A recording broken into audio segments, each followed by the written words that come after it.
Kırmaz saçların kardı, deli rüzgarların vardı. Ovalar bana çok vardı, benim mesleğim. Dağlardır dağlar, dağlardır dağlar, dağlardır dağlar.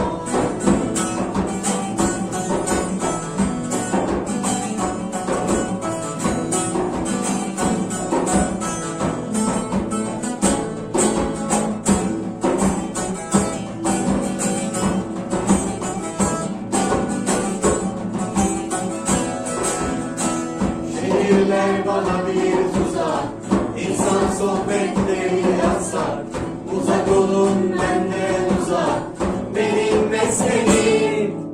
Dağlardır dağlar, dağlardır dağlar, dağlardır dağlar.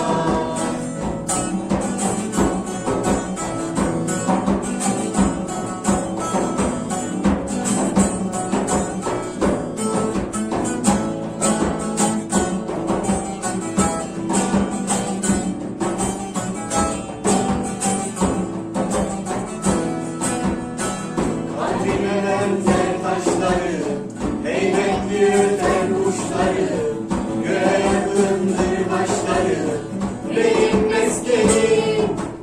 Dağlardır dağlar, dağlardır dağlar, dağlardır dağlar.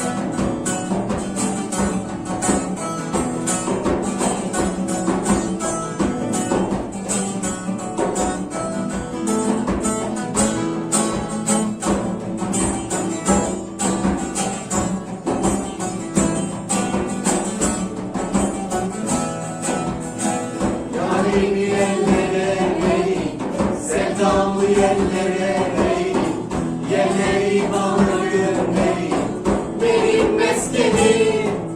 Dağlardır dağlar, dağlardır dağlar, dağlardır dağlar.